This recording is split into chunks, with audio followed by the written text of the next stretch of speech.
할렐루야, 반갑습니다. 우리 서로 다 같이 인사하겠습니다. 주님이 자리에 계십니다. 다시 한번 하겠습니다. 오늘 좋은 일이 일어납니다. 아멘 하신 분들에게 이 밤에 좋은 일이 일어나게 될 줄 믿습니다. 지금 아멘 하신 분들이 하나님의 더 큰 은혜가 임하게 될 줄 믿습니다. 신명기 27장 말씀에 보면 내 백성아 너희가 내 말에 응답하여 아멘 할지어다. 내 백성아 너희가 내 말에 화답하여 아멘 할지어다. 성경은 우리가 아멘만 잘해도 하나님께 영광을 돌리게 된다고 고린도서 1장 20절은 이렇게 말씀하고 있습니다. 하나님의 약속의 말씀은 얼마든지 그리스도 안에서 예가 되니 그로 말미암아 우리가 아멘하여 하나님께 영광을 돌리게 되느니라. 여기서 있는 강사의 말을 들어봤자 아무런 의미도 없어요. 저는 실력도 없고 능력도 없지만 그렇지만 제 입을 통하여 선포되지는 하나님의 약속의 말씀은 요한복음 6장 63절 말씀대로 살리는 것은 영이니 육은 무익함이라. 내가 이른 말이 영이요 생명이 될 줄 믿습니다.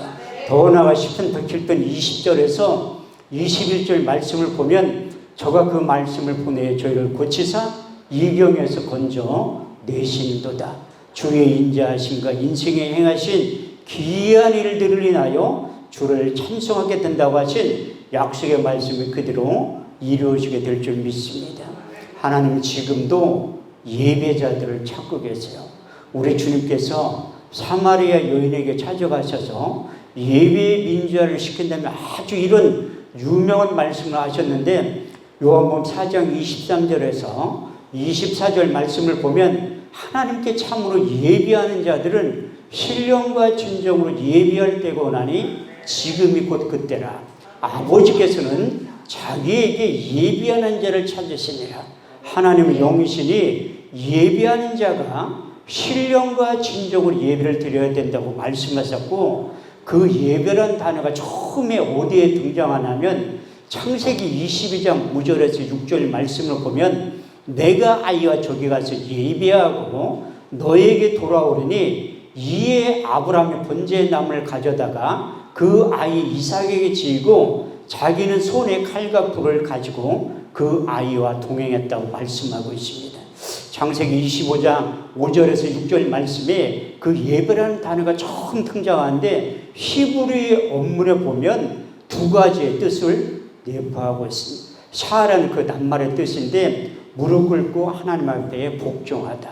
무릎 꿇고 하나님 앞에 경배하다는 뜻을 내포하고 있는데 우리의 상식과 이성은 도저히 납득하지 않는다 할지라도 하나님은 아브라함을 통해서 독자 이삭을 번제물로 드리려고 할 때 그 약속의 말씀에 믿음으로 복종하고 믿음으로 순종하는 것이 예배의 시작이라고 말씀하고 있습니다. 하나님은 사도 바울을 통해서 예배의 중요성에 대해서 다시 한번 강조하고 있는데 여러분들 잘 알고 있는 로마서 12장 1절 2절 말씀을 보면 그러므로 형제들아 내가 하나님의 모든 자비하심으로 너희를 권하노니 너희 몸을 하나님이 기뻐하시는 거룩한 산제사를 드려라. 이는 너희 드릴 영적 예비니라. 너희는 이 세대를 본받지 말고 오직 마음을 새롭게 함으로 변화를 받아 하나님의 선하시고 기뻐하시고 온전하신 뜻이 어디에 있는지 밝게 깨달아 알 수 있는 신앙의 안목을 예배를 통해서 활짝 열어주신다고 성경은 말씀하고 있습니다. 그래서 저는 예배가 무엇인가 다시 한번 곰곰이 생각해 볼 때 예배는 무엇인가? 하나님 앞에 집중하는 거예요. 예배는 무엇인가? 하나님 앞에 올인한다네.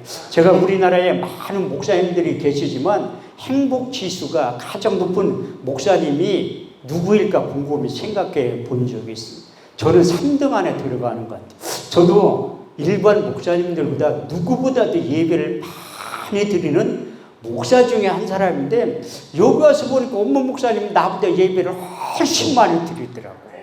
저도 한 달에 평균 못 드려도 30번 이상은 드리거든요. 그런데 여기서 보니까 엄마 목사님 한 40번, 50번 드리는 것 같아요. 예배 드릴 때만큼은 가장 행복한 거예요. 왜냐하면 하나님과 소통하고 하나님의 의견을 듣는 거야. 그래서 저는 수없이 많은, 저도 설교를 많이 하지만 누구보다도 그 하나님의 말씀을 많이 듣는데, 어떤 강사가 쓴다 할지라도 이 약속의 말씀에 근거해서 데살로니가전서 2장 13절 말씀을 보면, 우리가 하나님의 말씀을 받을 때에 사람의 말로 받지 아니하고 하나님의 말씀으로 받으님이 진실로 그러하다. 이 말씀이 또한 믿는 자 속에서 역사한다고 말씀하고 있습니다. 사도행전 17장 11절 말씀을 보더라도 베레아 사람은 데살로니가 사람들보다 더 신사적이어서 간절한 마음으로 말씀을 받고 그 말씀이 그러한가 날마다 그 말씀을 상고했다고 말씀하고 있습니다. 그래서 우리가 예배를 통해서 하나님의 말씀을 듣는 거예요. 예배를 통해서 내가 가지고 있는 아직과 고집과 편견을 깨뜨린 다음에 하나님의 선하시고 기뻐하시고 온전하신 뜻이 세우신 강사 목사님들을 통해 선포되진 말씀을 통해서 예배의 육의 신비에 새기는 역할을 하게 된다고 말씀하고 있습니다. 그런데 오늘은 제가 무슨 설교를 하냐, 이렇게 많은 분들이 저 한 목사는 설교 준비도 안 한다고 생각하는데 확실히 한다. 제가 지난 주간에 강남 금식기도원에서 그 붕사 단체가 설립이 돼서 그 붕사 연수 제4 강의를 했는데 1강의를 누가 했냐면 한월산 기도원 총무 목사님 백재현 목사님이 하는 거예요. 그분이 남 칭찬을 잘하지 않는데 뜬금없이 내 이름을 언급하는 거예요. 그래서 어떤 목사님들이 그러는데, 한 목사님이 죽으면 우리나라에 유명한 이미자라는 가수가 있는데 그분이 죽으면 이 목소리를 절개해서 어떤 목소리를 갖고 있나 그 확인을 해보듯이 많은 목사님들이 한 목사 죽으면 두개골을 절단해서 어떻게 하나님의 말씀을 그렇게 많이 암송하나 그 얘기를 꺼내더라고요. 근데 그 하나님의 약속의 말씀은 제가 내일 저녁에 그 말씀을 잘 할 수 있는 능력의 비밀에 대해서 말씀을 드리려고. 왜냐하면 또 오늘 저녁 예배 드리고 내일 안 오는 사람들이 있어. 그래 내가 예고편으로 내일 저녁에 말 잘 할 수 있는 능력이, 제가 용동포에 있는 박현신 목사님네 그 교회 가서 부흥회를 하는데 월요일 날 저녁에 젊은 남자 목사님 오신 거야. 그러면서 설교 끝난 나한테 찾아와서 목사님이 가지고 있는 성경 암송의 비밀에 대해서 가르쳐 달라고 하더라. 그럼 내가 끝날 때까지 예배에 빠지지 않고 참석하면 내가 가르쳐 드린다고 내가 얘기를 하는 거예요. 그래서 내일 저녁에 오시면 내가 감추어진 그 비밀을 확 열어서 여러분들한테 이 공유하려고 한다니까요. 이게 쉬운 게 아니라니까요. 근데 내 오늘 기름 부음에 대한 그 설교는 내가 연구해서 내가 공부해서 이걸 한 게 아니라 제 나름대로 처음에 21년 전에 교회를 개척할 때 인물되지 실력되지 하나님은 반드시 청담동이나 압구정동에서 교회를 개척시킬 줄 아는데, 이사야 55장 8절에 9절 말씀을 보면 내 생각은 너의 생각과 다르며 내 길은 너희 길과 달라서 하늘이 땅보다 높은가, 내 생각은 너희 생각보다 높으며 내 길은 너희 길보다 높으니라. 제가 분당에서 처음 생기기 전에 판교에서 15년 살았거든요. 지금의 태평사동 그렇게 못 사는 동네가 있는지조차도 몰랐는데 하나님은 거기에서 교회를 개척하기를 원하시고, 근데 내가 하나님 앞에 끊임없이 기도를 하는, 왜? 성도들하고 나하고 너무 안 맞아. 그래서 하나님 앞에 기도하기 시작. 하나님 나 압구정동이나 청담동 아니더라도 서울로만 보내주세요.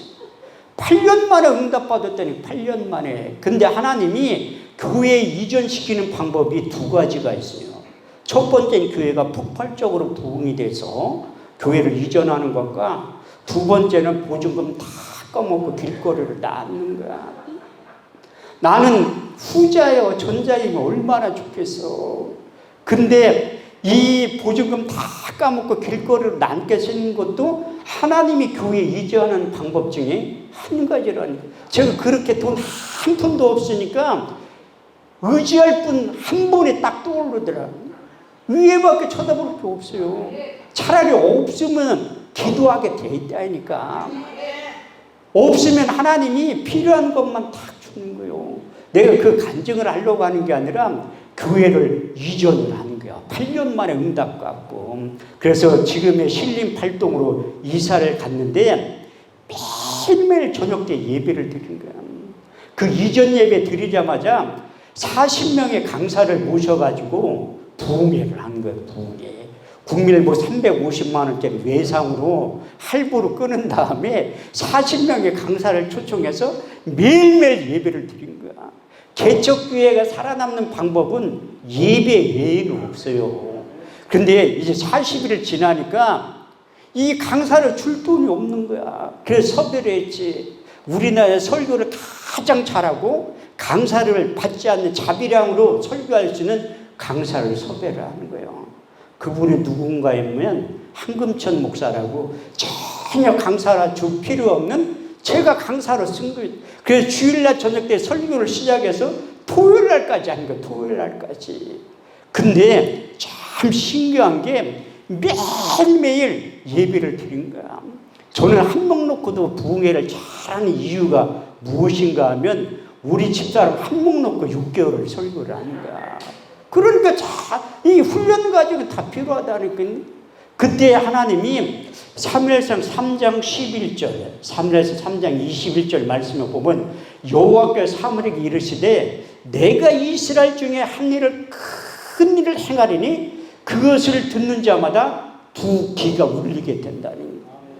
또 21절 말씀을 보면 여호와께서 사무엘에게 말씀으로 나타내신다. 그 기도하던 중에 볼펜을 딱 잡고 그 A4 용지에다 막 쓰게 된 거예요. 막 쓰게 보니까 이 5장을 쓰게 됐는데 그게 뭐냐면 성령의 기름 부음에 대한 설교를 쓰게 된 거예요. 어떤 분들은 설교 원고 좀 보여달라고 하는데 보여줘도 모른다니까. 로또 복권처럼 숫자만 써야 나만 하는 거지. 그런데 지금은 계속 이 설교를 하다 보니까 그 원고 없이도 설교하는 게 그게 1만 시간의 법칙이야. 그만큼 설교에 목사는 익숙해지면 되는 거예요. 설교에 익숙해지면 자연스럽게. 사도 바울도 처음에는 유전지적인 지식을 가지고 설교를 했잖아요. 사도 바울은 출생 성분이 저하고는 완전히 틀려요. 요즘 말로 표현하면 금수저를 물고 태어난 사람이야. 빌립보서 3장 5절에서 6절 말씀으로 보면 내가 난 지 8일 만에 할례를 받고 이스라엘 족속이요 베냐민 지파요 히브리인 중에 히브리인이요 율법은 바리새인이요 열심으로는 교회를 핍박하고 율법의 의로는 흠이 없는 자라고 그걸 고백하고 간증하고 있어요. 그렇지만 인격적으로 다메섹 도상에서 우리 주님을 만난 사건이 얼마나 중요하면 사도행전 9장, 사도행전 22장, 사도행전 26장에 다메섹 사건이 기록되어 있어요. 그가 인격적으로 우리 주님을 만난 다음에 빌립보서 3장 7절에서 8절 말씀을 보면 그러나 무엇이든 내게 유익하던 것을 그리스도 예수를 위하여 해로 여길 뿐 아니라 해로 여김은 내 주 예수 그리스도를 아는 지식이 가장 고상함을 인하니라. 내가 그를 위하여 모든 것을 잃어버리고 배설물로 여김은 그리스도를 얻고 그 안에서 나를 발견했다고 말씀하고 있습니다. 그 이후부터는 그가 가지고 있는 유전적인 지식을 내려놓고 갈라디아서 1장 11절에 12절 말씀에 보면 내가 전한 복음은 사람의 뜻으로 난 것이 아니오 사람에게 배운 것도 아니오 받은 것도 아니오 곧 그리스도의 계시를 받아서 복음을 전했다고 말씀하고 있습니다. 그런데 사도 바울이 가는 곳곳마다 교회가 다 세워졌는데 딱 한 군데에 세워지지 않은 곳이 있습니다. 그리스도 아덴 지역에 가서는 그가 초심을 첫사랑을 잃어버리고 그가 가지고 있는 유전적인 지식을 가지고 변론했기 때문에 교회가 세워지지 않은 거예요. 철저히 회개하는 심정으로 고린도전서 2장을 기록했습니다. 형제들아 내가 너희 가운데 나가 하나님의 증거를 전할 때에 말같이 아름다운 것 하지 아니하였느니 내가 오직 예수 그리스도와 그의 십자가에 못 박으신 것 외에는 아무것도 알지 아니하기로 작정하였습니다. 내가 너희 가운데 거할 때 약하며 두려워하며 심히 떨어노라.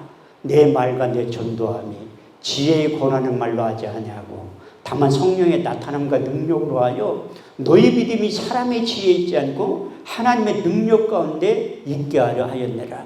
우리가 온전한 자들에게서 이 지혜를 말하느니 이 지혜는 이 세대의 간원이 아니오 또 이 세상에 없을 지혜가 아니오 오직 비밀한 가운데 있는 감추었던 것인데 하나님은 우리의 영광을 위하여 만세전에 미리 정하신 것이라.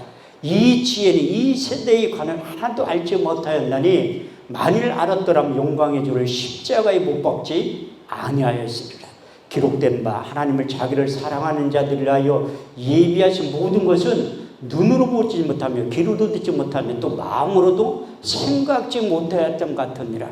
우리가 이것을 말하거니와 오직 성령의 가르친 것을 하니 신령한 것은 신령한 것으로 분별하느니라. 육에 속한 사람 하나님의 성령의 일을 받지 아니하나니 저에게는 미련하게 보이며 또 깨닫지도 못하나니 이런 일을 영적으로 해야 분별하느니라. 신령한 자는 모든 것을 판단하나 자기는 아무에게도 판단을 받지 아니하느니라. 주가 주의 마음을 알아서 주를 가르치겠느냐? 그러나 우리가 그리스도의 마음을 가졌느니라. 할렐루야. 이렇듯이 철저히 회개한 다음에 주님의 심정을 가지고 복음을 전하고 증거했다고 말씀하고 있습니다. 저에게도 똑같이 사도 바울이 그리스도의 편지가 되었다고 고백했던 것처럼 저에게도 그리스도의 편지로 만들어 주신 거예요. 고린도서 3장 3절 말씀을 보면 너희는 우리로 말미암아 나타나는 그리스도의 편지니 이는 먹으로 쓴 것이 아니요 살아계신 영으로 한 것이며 또 돌비에 새긴 것이 아니라 육의 신비에 하나님의 말씀을 새겼을 때 하나님의 영으로 감동되고 충만할 때 요한복음 14장 26절 말씀대로 된다는 거예요. 보혜사 본 아버지께로부터 너에게 보내실 성령 그가 너희가 모든 것을 가르치시고 내가 말한 모든 것을 생각나게 하시라. 제가 머리가 좋아서 하나님의 말씀을 많이 암송하는 것이 아니라 생각나게 하시는 성경의 저자 성령께서 오셔서 저를 그리스도의 편지로 만들어주시고 사도행전 2장 4절 말씀대로 저희가 다 성령의 충만을 받고 성령이 말하게 하심을 따라 다른 언어로 말하길 시작하니라. 사무엘하 23장 2절 말씀을 보면 여호와의 신이 나를 빙자하여 말씀하시며 그 말씀이 내 혀를 통해서 나가게 된다고 성경은 말씀하고 있습니다. 그래서 오늘하고 내일 하는 설교는 내가 원고를 써서 한 게 아니라 하나님께서 내게 말씀을 주신 거예요. 사도 바울도 에베소서 6장 19절 말씀을 보면 주변 사람은 항상 기도 부탁을 할 때 나를 위하여 구할 것은 내게 말씀을 주사 나로 입을 벌려 복음의 비밀을 담대히 알리게 고백했던 것처럼 저에게 그 말씀을 주신 거예요. 그래서 기름 부음이 여러분들이 잘 이해를 하셔야 돼요. 우리가 창세기 1장과 2장 말씀을 보면 우리와 하나님과의 관계 정체성에 대해서 자세히 기록되어 있습니다.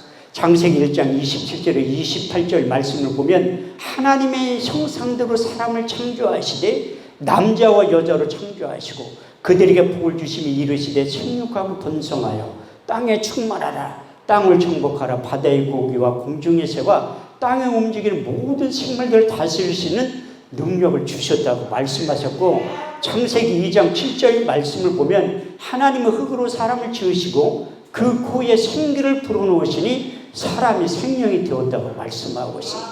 시편 기자는 창세기 1장과 2장 말씀을 인용하면서 우리와 하나님과의 정체성에 대해서 4번에 걸쳐서 말씀하고 있습니다. 첫 번째 시편 2편 7절 말씀을 보면 내가 내 영을 전호하느라 너는 내 아들과 딸들이라 내가 오늘날 너희를 낳았다고 표현하고 있고 두 번째 시편 82편 6절 말씀을 보면 나 여호와가 말하노라 너희는 신들이며 다 지은 자의 아들과 딸들이라 표현하고 있고 세 번째 시편 139편 13절 말씀을 보면 주께서 내 장부를 지으시며 내 모태에서 날 조직하셨다고 말씀하셨고 마지막 네 번째 시편 139편 16절 말씀을 보면 나의 형절이 되기 전에 주의 눈이 보셨으며 나의 정한 날에 되기 전에 주의 책에 다 기록이 되었다고 말씀하고 있습니다. 우리 주님도 모세의 글과 선지자의 글과 시편에 능통하셨다고 말씀하십니다.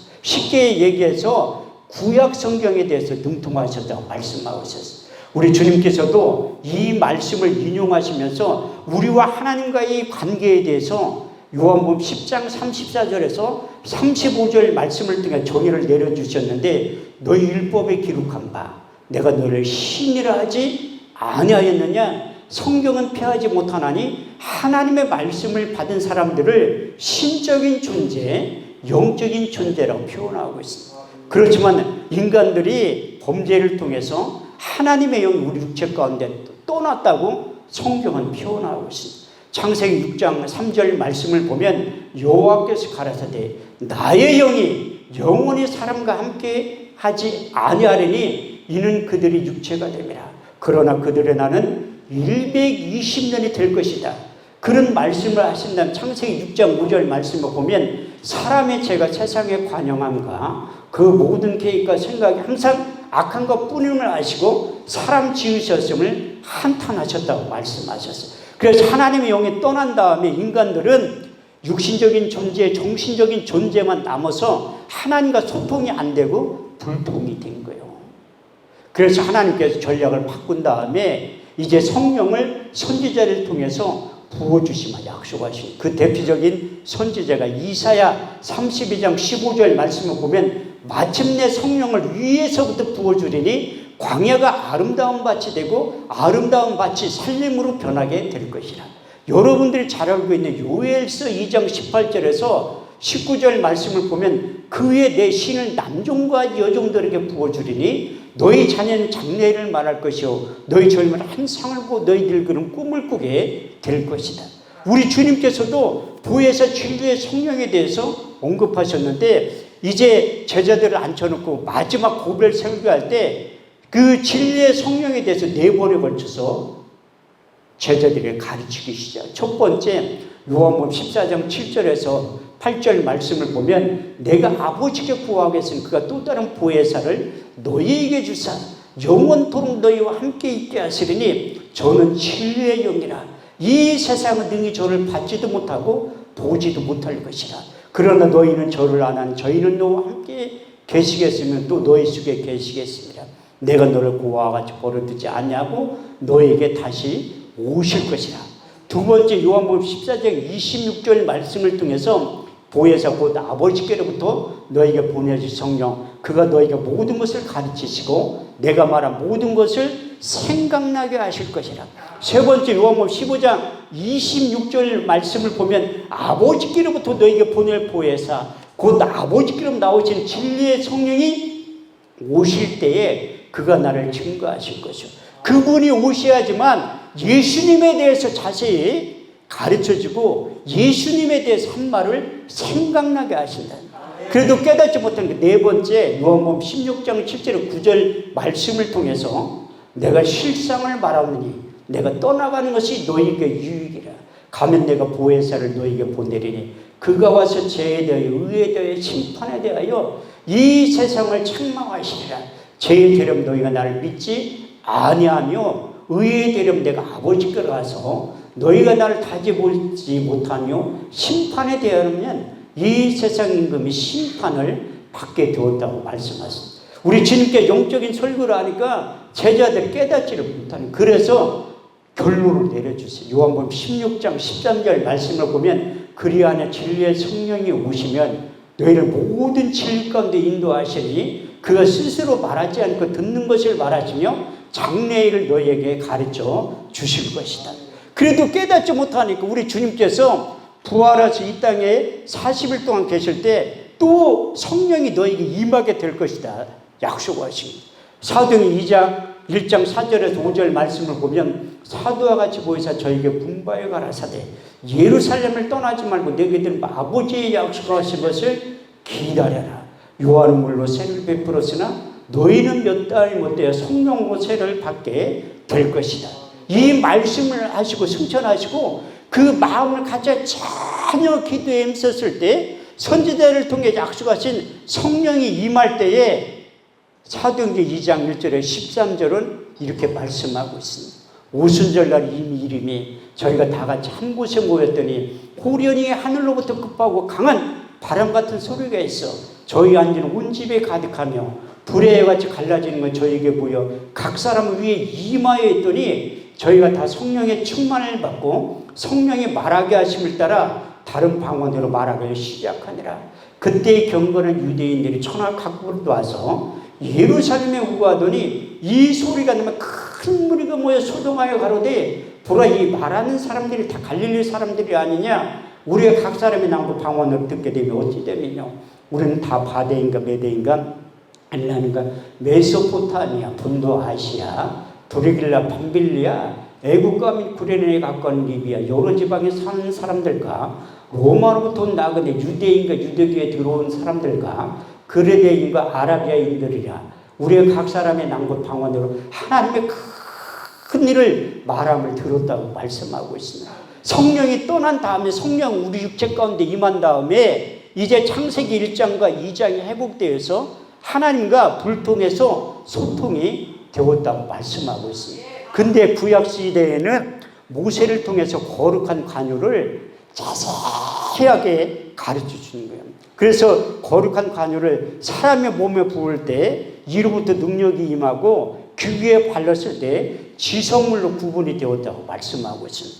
출애굽기 30장 22절에 29절 말씀을 보면 여호와께서 모세에게 일러 가라사대 너는 상등 한 통을 취하되 액체 물약 500세겔과 그 반수의 한 기름 육회 250세겔과 계피 500세겔을 성소의 세겔대로 하여 감람기름 한 흰을 취하여 그것으로 거룩한 관유를 만들 때 향을 제조하는 법대로 한 기름을 만들지니 그것이 거룩한 관유가 될지라. 너는 그것을 해막과 증거궤에 바르고 상과 그 모든 기구며 등대와 그 모든 기구며 물두번과 받침대에 발라 그것들로 거룩한 지성물로 구별하라. 물은 이것에 접촉하는 것마다 거룩하게 구별되리라.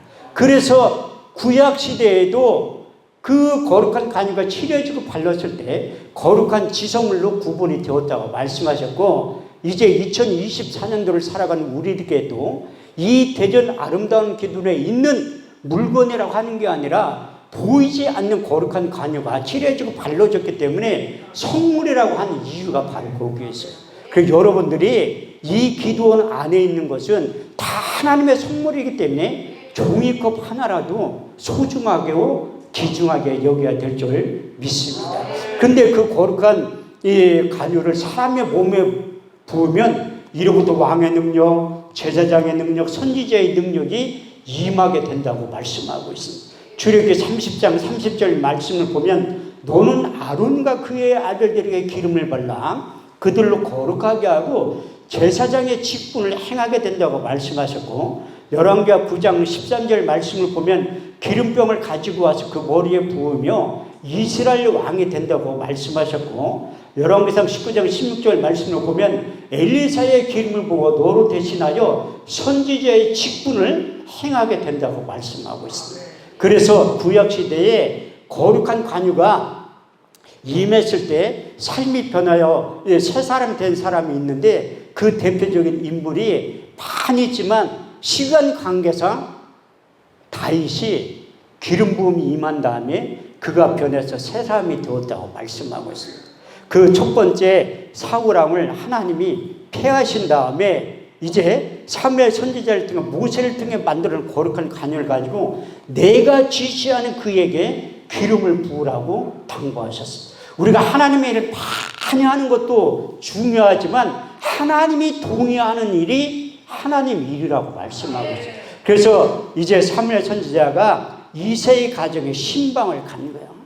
그때 처음에 사무엘상 16장 6절 말씀이니까 그들이 오매 엘리압을 보고 그 마음에 이르기를 여호와의 기름 부으실 자가 과연 이 앞에 있도다. 그때 하나님의 음성이 들린 거예요. 여호와께서 사무엘에게 이르시되 그 용모와 신장을 보지 말라. 내가 이미 그를 보려느라. 나의 보는 것은 사람의 보는 것과 같지 아니하리니 사람은 외모를 보거니와 나 여호와는 중심을 보느니라. 그래서 하나님의 보는 기준이 다르다는 거예요. 만약에 하나님의 세상 사람의 보는 기준으로 본다면 저는 하나님 앞에 전혀 쓰임받을 수 없는 거예요.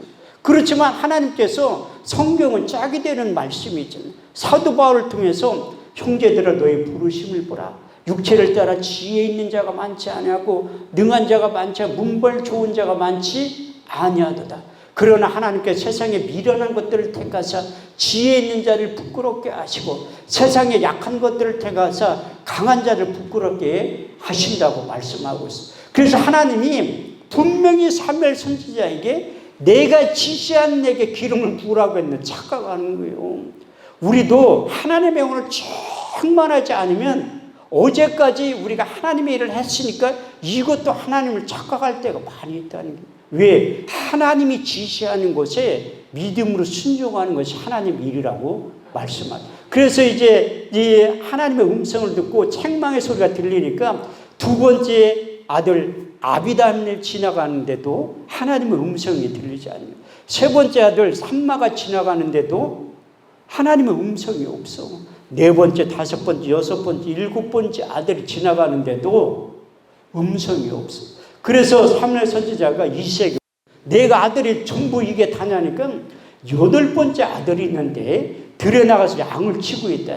참 그 당시에 최고의 선지자가 사무엘인데 요즘 말로 표현하면 조용기 목사님이 우리 집에 신방을 온다고 하면 우리 딸 출근 못하게 하지 기도받게 하려고 그거가 똑같은 오죽하면 다윗은 아들로도 생각지 않은 거예요. 그래서 그 사무엘 선지자가 이새에게 그 아들을 데려와라. 그 아들이 오기 전까지 식사 자리에 앉지 않는다고 하니까 사람을 시켜 데려오니까 그 다윗이 들어오는 순간 하나님의 음성이 들린 거예요. 사무엘상 16장 말씀을 보면 이가 그니 일어나 기름을 부으라. 사무엘이 기름불을 취하여 그의 형제 중에서 그에게 기름을 부었더니 이날 이후로 여호와의 신에게 크게 감동되니라. 할렐루야. 이렇듯이 그 거룩한 간유가 다윗에게 첫 번째 임할 때 나타나는 현상이 여호와의 신에게 크게 감동되었다고 말씀하고 있습니다. 이사야 11장 2절 말씀을 보면 여호와의 신이 무엇인가 풀어서 설명하고 있는데 주 여호와의 신 곧 지혜와 총명의 신이요 모략과 전형의 신이요 지식과 여호와를 경외하는 신이라고 말씀하고 있습니다. 그렇지만 첫 번째 기름 부음이 임했는데도 삶의 변화가 없어. 여호와의 신에게만 감동되었지. 그로부터 한참 뒤에 사무엘의 2장 4절 말씀을 보면 유다 사람들이 와서 다윗에게 기름을 부어 유다 성읍의 왕이 되었다고 말씀하고 있어요. 두 번째 기름 부음이 임한 다음에 유다 성읍의 왕이 되었고 세 번째 기름 부음이 임한 다음에 이스라엘 전체를 다스릴 수 있는 왕 중의 왕이 되었다고 성경은 말씀하고 있습니다. 사무엘 5장 3절 말씀을 보면 이스라엘 모든 장로들 헤브론에 이르러 왕 앞에 나오매 다윗이 여호와 앞에서 그들과 언약을 세우매 이스라엘 모든 장로들이 다윗에게 기름을 부어 이스라엘 왕으로 삼았다고 말씀하고 있습니다.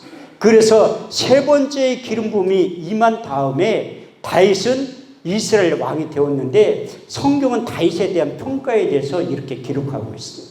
역대상 29장 26절 28절 말씀을 보면 이새의 아들 다윗이 이스라엘을 치료한 날짜는 40년이라 헤브론 7년을 치료하였고 예루살렘에서 33년을 치리하였더라. 다윗이 나이 많은 족대로 부하고 존귀하다 죽음에 그의 아들 솔로몬이 대신하여 왕이 되었다고 말씀하고 있습니다. 저도 여러분들을 축복하는데 나이 많은 족대로 부하고 존귀한 인생이 다윗에게 그렇게 되었던 것처럼 여러분들도 나이 많은 족대로 부하고 존귀한 인생이 될 줄 믿습니다. 그 다윗에게 세 번째 기름 부음이 임했지만 우리 주님에게도 세 번의 기름 부음이 임했다고 성경은 말씀하고 있습니다. 아니 제가 양평기도는 집회를 한참 많이 할 때 21일 40일 금식하는 목사님들이 나를 불러 이 설교를 한 목사님 예수님이 하나님인데 무슨 기름 부음 필요하냐고 저는 성경에 없는 얘기는 안 한다니까요. 그래서 제가 더 이 기름 부음에 대한 설교를 목사님들 계신 데는 설교를 많이 하는 거를 왜 여기도 다 목사님들만 계시잖아요. 그래서 기름 부음에 대한 설교를 하는 거예요. 기름 부음이 없어 사역하면 열매가 없다니까요. 우리 주님께서도 처음에 이 세례 요한데 요단강 세례를 받을 때 첫 번째 기름 부음이 임했다고 성경은 말씀하고 있습니다. 마태복음 3장 16절에 17절 말씀을 보면 예수께서 세를 받아 물에서 올라올 때 하늘이 열리고 하나님의 성령이 비둘기같이 내려 자기 위에 임하심을 보시더니 하늘로서 소리가 있어 말씀하시되 이는 내 사랑하는 아들이요 내 기뻐하는 자라고 말씀하셨어요. 그 첫 번째 기름 부음이 임한 다음에 우리 주님께서 평소에 하시던 대로 해당에 가서 두루마리 성경을 읽은 거예요. 어디 기록된 성경을 읽었냐? 이사야 선지자의 글을 읽었다고 말씀하고 있습니다. 이사야 61장 1절에 3절까지의 말씀, 기록된 말씀을 읽으시면 주 여호와의 신이 내게 임하셨으니 이는 여호와께 내게 기름을 부으사 가난한 자에게 아름다운 소식을 전하게 하려 하시니라. 나를 보내서 마음이 상한 자를 고치며 포로된 자에게 자유를, 갇힌 자에게 노임을 전파하며 여호와의 은혜의 해와 우리 하나님의 신의 날 전파하되 무릇 시온에 슬퍼한 자 하간을 주어 그 죄를 대신하며 희락의 기름으로 그 슬픔을 대신하며 찬송의 옷으로 그 근심을 대신하시고 그들로 의인하고 그 여호와께 심으신 바 그 영광을 나타낼 자라 일컬음을 얻게 하려 하셨느니라. 두 번째 이사야의 글을 읽을 때 누가복음 4장 18절에 19절 말씀을 보면 두 번째 기름 부음이 임하는 장면에 대해서 이렇게 말씀하고 있습니다. 주의 성령이 내게 임하셨으니 이는 가난한 자들에게 복음을 전하게 하시려고 내게 기름을 부으시고 나를 보내사 포로된 자에게 자유를, 눌린 자에게 자유를, 갇힌 자에게 노임을 전파하며 주의 은혜를 전파하셨다고 말씀하고 있습니다. 그런데 세 번째 기름 부음이 임하는 장면은 이제 주님의 제자들이 한참 사역을 따라다니면서 세 번째 사도행전 10장 38절 말씀을 보면 하나님이 나사렛 예수께 성령과 능력으로 기름 부으심에 저가 두루 다니시며 착한 일을 행하시며 마귀에게 눌린 자를 고치셨으니 이는 하나님께서 함께 하셨느니라. 우리 주님께서도 성령과 능력으로 기름 부으시고 이제 삼위일체 하나님과 같이 동행했다고 말씀하고 있습니다. 그래서 여러분들이 잘 알고 있는 우리 주님의 3대 사역 가르치고 고치시고 전파하셨던 마태복음 4장 23절에서 24절 말씀을 완성하셨다고 성경은 말씀하고 있습니다. 예수께서 온 갈릴리에 두루 다니사 저희 해당은 천국 복음을 전파하세 백성 중에 모든 병과 모든 약한 것을 고치셨으니 그의 소문이 온 시라에 퍼진지라. 백성들이 모든 앓는 자 곧 각색병과 고통에 걸린 자 간질환 중풍병자를 데려오니 거기서 다 고치셨다고 말씀하고 있습니다. 그 다음에 사도들에게도 세 번째 기름 부음이 필요했다고 말씀하고 있습니다. 우리 주님께서 부활하셔서 이 땅에 40일 동안 계셨는데 그 근거가 딱 한 군데 나와요. 사도행전 1장 3절 말씀을 보면 해 받으신 후에 친히 사심을 나타내사 40일 동안 저에게 보이시며 하나님 나라에 대해서 복음을 전할 때 요한복음 20장 21절에서 22절 말씀을 통해서 첫 번째 사도들에게 기름을 부어주신 장면이 기록되어 있는데 너에게 평강이 있을지어다. 아버지께 나를 보내신 것 같이 나도 너희를 보내느라 이 말씀을 하시며 저희를 향하여 숨을 내쉬며 이르시되 성령을 받아라. 나의 영을 받으라. 나의 숨을 받으라고 외치십니다. 성경에 하나님의 호흡이 딱 두 군데에 기록되어 있는데 제가 서두에 말씀드린 창세기 2장 7절과 요한복음 20장 21절에서 22절 말씀 두 번째 사도들의 기름 부음을 장면이 제가 말씀드린 사도행전 2장 1절에서 13절 말씀이에요. 세 번째 사도행전 4장 31절 말씀을 보면 세 번째 기름 부음이 임한 다음에 빌기를 다하며 모인 곳이 진동하더니 저희가 성령에 충만하여 담대히 하나님의 말씀을 전하고 증거했다고 말씀하고 있습니다. 그래서 그 사도들이 내가 보고 들은 예수를 전하지 않고는 견딜 수 없는 뜨거운 마음을 주신 거예요. 그래 대제사장 서기관 바리새인 앞에서 자기의 목숨을 내놓고 사도행전 4장 20절 말씀을 보면 내가 보고 들은 예수를 전하지 않은 것은 견딜 수 없는 뜨거운 마음을 주신 거예요. 그래서 여러분들에게도 그 다윗에게 임했던 기름 부음이 우리 주님에도 임한 기름 부음이 사도들에게 임한 기름 부음이 필요하다고 말씀하고 있어요. 저에게도 그 3단계 기름 부음이 충만하게 임한 다음에 하나님이 어디를 제일 먼저 보냈냐면 지금부터 2만 킬로 떨어진 사우스 아프리카하고 짐바브웨에 가게 만든 거예요. 내가 거기 처음 가가지고 이 간증 한간 이거 들은 사람 많아요. 내가 한 수백 번 한 거야 간증을. 김효가 목사님 한 100번 들었을 거야. 그래도 아니 실제 있었던 사건이니까 또 하는 거예요. 내가 없는 얘기 꾸며내. 저도 왜 설교하기 전에 21년째 설교하고 있는데 진실만을 말하게 해달라 기도하냐면 저도 저 자신을 몰라요. 이만한 사건을 크게 뻥튀기 시킬 때도 있어. 내가 하나님 앞에 실수를 범하지 않게 해서 진실만을 말하게 해달라고 기도하고 설교하는 거라니까요. 그래서 그 흑인들 앞에 딱 가니까 참 신기하더라고. 내가 처음에 아프리카 3번 갔다 왔는데 처음 갈 때 홍콩에서 대기 시간을 12시간짜리를 끄는 거야.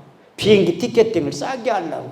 여기에서 홍콩까지 한 5시간 반 걸리거든. 6시간. 그 12시간 대기하고 그 남아프리카 공화국 요하네스 공항까지 12시간을 타고 왔어. 거기에 짐바브웨까지 또 2시간.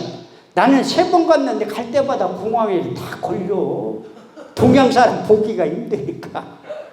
근데 내가 짐바브웨 공항에 딱 도착해서 선교사님한테 전화가 온 거야. 그 공항 앞에 리무진을 대령해 놨대. 그 선교지까지 교회까지 가는데 한국에서 목사님 오셨다고 리무진을 빌려놨대.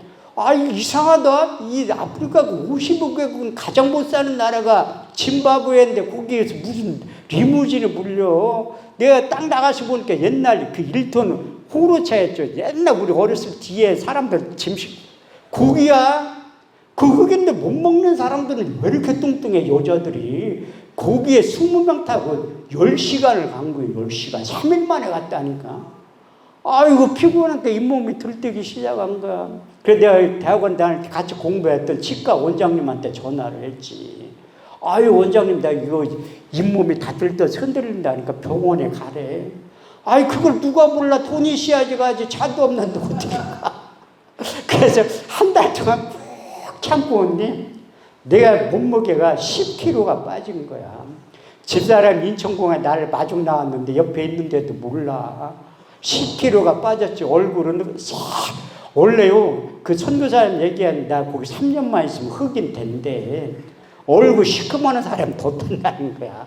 그래서 내가 처음에 갔다 와서 이 치아를 8개를 뺐어요. 8개를 뺐어. 너무 힘들어가지고. 근데 내가 혼자 오면 난 절대 아프리카 안 간다는 거야. 근데 또 선교사님이 머리가 좋으니까 짐바브웨에서 연합집회를 하는데 나를 또 대한민국 족천 강사로 부른다는. 그럼 가야지. 신학교 다닐 때 우리 찬송가 355장 많이 불렀어요. 부름받아 나서님은 어디든지 가오리라. 근데 요즘 신학생들은 대사에서 불러. 부름받아 나서님은 경기도까지 가오리라. 아 시골은 안 간다니까. 그래서 그 찬송가가 생각이 나가지고 같이 틀니를 끼고서 나는 그때 가가지고 참 신기한 게 한국 마개보다 아프리카 마귀가 세다는 걸 느낀 거예요. 내가 첫 스타트로 왜 대한민국 대표냐니까 아니 한국에서 한 명 왔으니까 대한민국 대표 강사라 그렇게 소개를 하더라고. 그래서 내가 주일 아침에 아침 먹고 첫 스타트로 설교를 하는데 내가 그 밥 먹고 나서 틀니를 빼가지고 딱딱 이렇게 놓쳤는데 틀니가 뚝 분질러진 거예요. 그게 얼마나 튼튼한데. 내가 문야 목사님 본드 어디 파냐니까 한 5시간 떨어지고 김영국 목사님 부산에서 오셨는데 본드 사러 5시간 갔다 왔다니까 선교사님하고. 아 밥은 먹여야지 설교는 계속 가야지. 아유 본드가 어딨어. 시멘트 가게 가지고 순간 접착제 2개 사왔어요. 그것도 다 아프리카도 중국산이야. 국산 같은 품질이야 좋지. 나는 그게 아이들이 본드하는 심정을 안다니까. 그 2시간마다 바르고 물고 쉬어야 돼 독곡물을. 근데 하나님이 또 한 가지의 말씀을 31,173절 가운데 한 가지의 말씀을 체험시킨 거예요. 믿는 자들의 이름 표적이 따르리니 저희가 내 이름을 귀신을 쫓아내며 새 방언을 말하며 뱀을 찍으며 무슨 독을 마실지라도 해를 받지 아니하며. 그게 순간 접착제가 독극물이라니까 그걸 한 달 동안 물고 있었어요. 지금 같으면 돈 1,000,000원 줘도 못해. 믿음이 막 떨어져서. 그때는 믿음이 있으니까 그 독극물을 물고 한 달을 물고 있었지. 내가 2번 갔다 와서 치아를 5개를 뺀 거예요. 3번 가면 하나님이 이빨 다 뽑아갈 것 같더라고. 그래서 안 가려고 한 거예요. 근데 내 인천 가서 부흥회를 하는데 이 간증을 하니까 칸세대는 여학생이 자기도 아프리카 가고 싶다는 거야. 그래서 그때 강사로 100만 원 받은 거 걔 다 줬어요. 너 애들하고 가라고. 아니 후배 신학생이 아프리카 가고 싶다는데 그거 강사로 받은 거 100만 원 줘. 그건 2달 있다 연락이 왔어. 자기 친구들하고 같이 가는데 이대 나온 애랑 한영신학대랑 나온 애 셋이 가려고 하는데 인솔자가 없대. 보내는 방법도 여러 가지야. 그래가 내가 갔다 왔다니 그 3번 갔다 와서 치아를 다 뽑은 거야. 50도 안 돼가지고.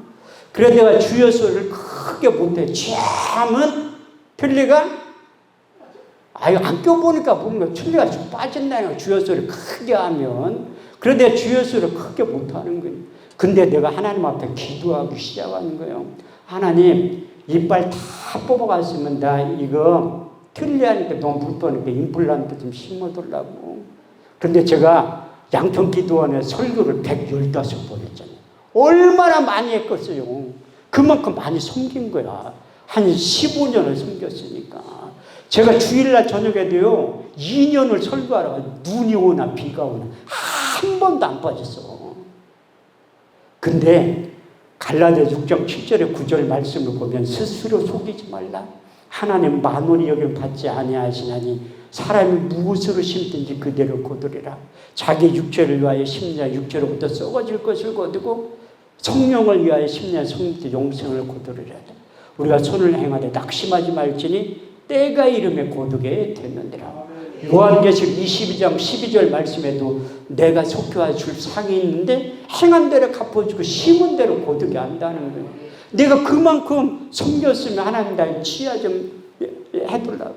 근데 하나님이 예비해 온 사람이 있었어요.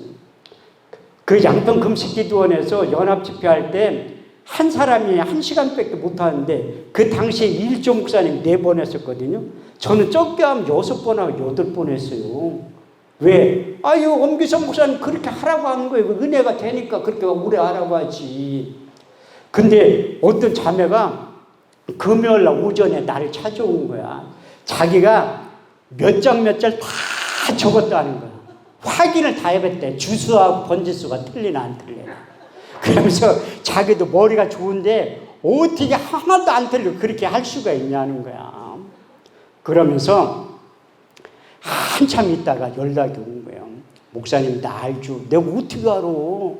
제가 요즘 가장 무서운 게 뭐냐면 나 이렇게 지나가는 누가 나를 인사를 하는 거야. 아이들 나 이게 겁나지. 이게 더군다나 내가 그래도 방송인이잖아. 방송인. 9TV에 10번 출연했지. 10번. 그러니까 알아보는 사람들이 무지하게 많더라고. 그러니까 내가 엉뚱한 짓을 못하는 거예요. 나는 모르는데 저 사람들은 나 목사인 줄 알잖아. 그런데 그분도 목사님 나 알죠. 내가 어떻게 알아. 나 윤석열 대통령 아는데 그분은 나를 모르잖아. 저도 수없이 많은 사람들을 만나는데 내가 어떻게 알겠어. 그런데 그분이 40일 금식기도를 할 때 미국에서 교수 생활을 하다 그만두고 그 한국에 들어와 40일 금식기도를 할 때 저를 만난 거예요. 창세기 22장 14절 말씀이 그냥 써놓은 게 아니라니까요. 아브라함이 그 땅 이름을 여호와의 이레로 하였으므로 오늘날까지 사람들이 이르기를 여호와의 산에서 준비되리라.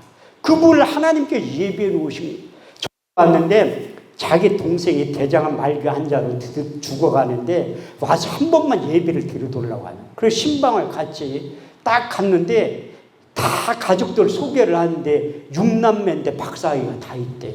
얼마나 똑똑해. 내가 거기 앉혀놓고 일단 예배 드리. 나는 예배를 드려야지 하나님이 역사를 하지. 출애굽기 20장 24절 말씀을 보면 내게 토단을 쌓고 그 위에 놓이한 것으로 너희 번제와 화목제를 드려라. 물은 내 이름을 기념하는 것에 내가 강림하여 복을 주리라. 복을 준다는 거예요. 예배 한 번 자.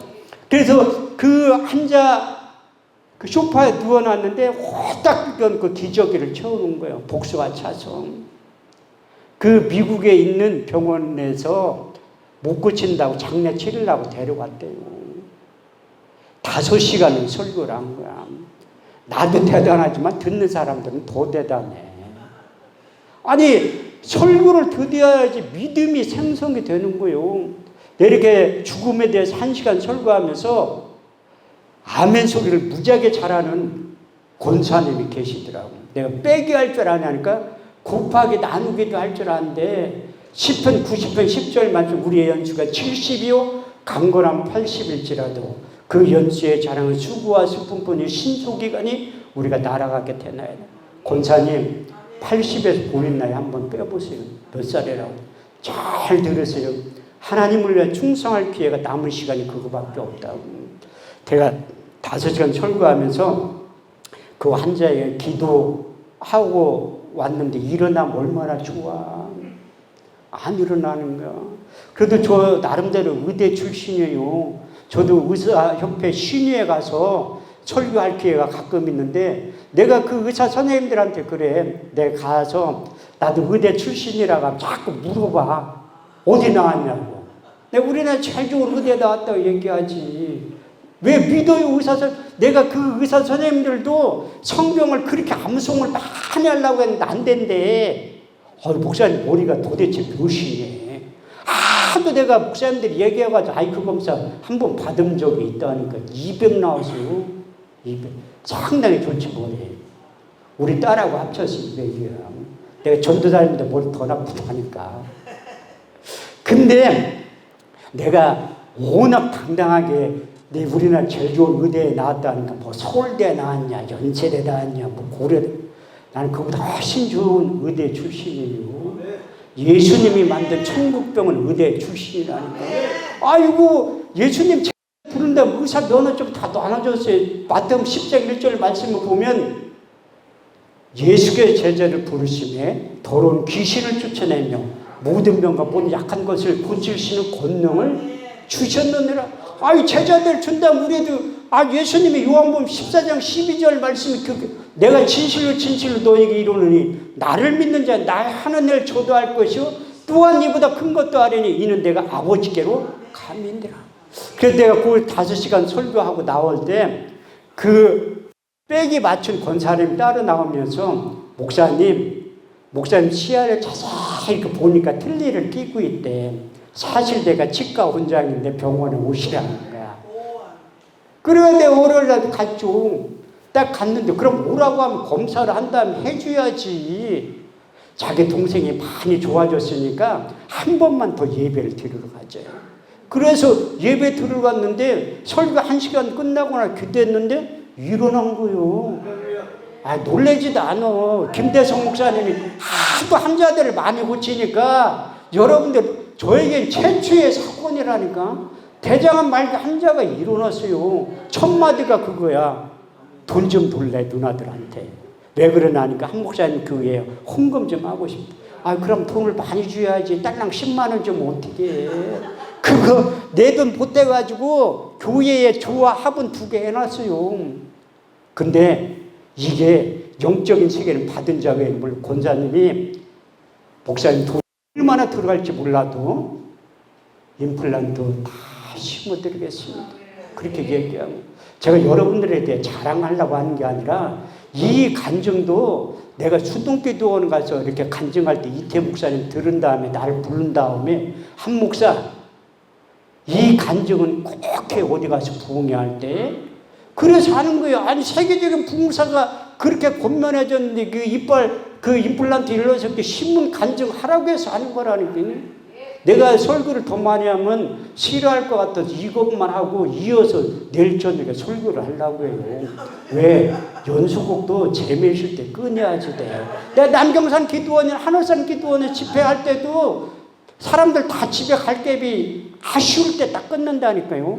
그리고 김대성 목사님 그 누나 권사님 나만 보면 웃겨 죽었대. 저렇게 어떻게 저렇게 다 끊게 안. 이것도 오래 하니까 그렇게 되는 거예요. 미천 딸리면 안 불러. 남경산 기도원에서. 제가 개인 집회 1년에 한 번씩 가는데 9번 설교하잖아요. 그 권사님하고 장로님은 다 들어. 내가 맨날 똑같은 거 하면 부르겠어요? 안 부르지? 나도 남경산 기도원 갈 때는 설교 준비를 많이 한다니까. 왜 똑같은 거 하면 나 잘릴 것 같아가지고 준비를 많이 하는 거예요. 여기는 뭐 똑같은 설교도 뭐 처음 된 거니까 업무 목사님이 그냥 하는 거야. 다음에 오면 이제 안 하지, 설교. 왜? 많이 조정되어 있잖아요. 그래서 여러분들도 주를 위해서 심는 것은 때가 이르면 하나님이 다 거두게 되는 거예요. 우리 단체 목사님들 보면 내가 너무 미안한 거야.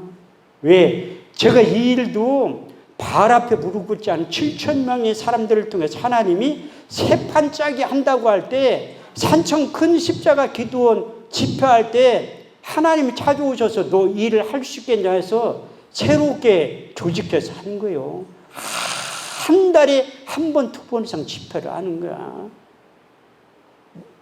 지금 하늘산 기도원에서 그렇게 연달아 2주 집회한 다음에 저 한쪽 눈 시력이 잃어가지고 지금 안 보여요, 왼쪽 눈은. 그래서 운전 못해가지고 기차 타고 온 거야. 그런데 이걸 왜 하냐? 하나님 앞에 소원한 게 있잖아요. 내가 중환자실에 3일 있을 때, 사경을 해볼 때 하나님 살려주면 최선을 다해서 사역한다고 한 거. 그래서 하는 거예요. 아니, 많은 분들이 한쪽 눈 안 보이면 얼마나 불편하겠어요. 그런데 내 나름대로 하나님 앞에 감사해. 두 눈 안 보였으면 어떡할 뻔했어. 여기 두 눈 안 보이면 김명관 목사님 나 태우고야 된다니까요. 그 작년에도 내 시력 안 보여가지고 김명관 목사님 몇 달 나 태우고 다녔어요. 그런데도 하는 거야. 왜? 나는 확실히 믿음이 있다니까.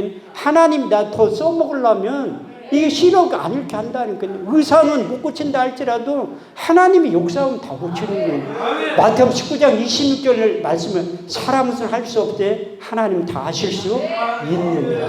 그래서 여러분들이 행한 대로 갚죠. 쉬운 대로 거두게 되는 거 하나님 다 해결해 준다고 확실히 믿는 거예요. 그래서 제가 여러분들을 위해서 할 수 있는 것은 우리가 통성으로 기도할 때 하나님 응답해 주신다니. 여기 세운 강사의 입을 통해서 하나님이 이렇게 말씀하신 두려워 말라 내가 너와 함께함이라. 놀라지 말라 나는 너희 하나님이 됨이라. 내가 너를 굳세게 하리라. 참으로 내가 너를 도와주리라. 참으로 나의 오른손으로 너를 붙들어 주신다고 하신 전능하신 하나님이 너는 내게 부르짖으라는 거예요. 이를 행하는 여호와 그것을 지어 성취하는 여호와 그 이름을 여호와한 자와 같이 말하노라. 너는 내게 부르짖으라. 내가 네게 응답하겠고 내가 알지 못하는 크고 비밀한 일을 내게 보여주신다니. 우리 주님께서도 자기 이름의 명예를 걸고 너희가 무엇이든 내게 구하면 내가 시행하리라. 요한복음 14장 14절을 통해서 이렇게 말씀하셨고 요한복음 16장 23절 24절 말씀을 보면 너희가 무엇이든지 아버지께 구하면 내 이름으로 주시리라. 너에게 이제까지 아무것도 구하지 아니하였으니 구하라. 그리하면 받으리니 너의 기쁨이 충만하게 될 것이라. 우리가 기도하면 우리 주님께서 일하시고 우리가 기도하면 하나님 응답하신다. 그것만 해도 고맙고 감사한데 우리가 미처 빼놓고 한 기도도 성령 하나님이 대신 기도해 준다는 거예요. 로마서 8장 26절 27절 말씀을 보면 이와 같이 성령도 우리의 연약함을 도우시나니 우리가 마땅히 필 바를 알지 못하나 오직 성령이 말할 수 없는 탄식으로 저희를 위하여 친히 간구하시느니라. 마음을 감찰하시는 성령의 생각을 아시나니 이는 성령이 하나님의 뜻대로 성도를 위하여 간구하신다고 하신 약속 말씀이 그들이 이루어져서 여러분들의 기도 제목 1번부터 10번까지 하나님께서 응답으로 역사하실 줄 믿습니다. 우리 복음성과 주님을 의지합니다.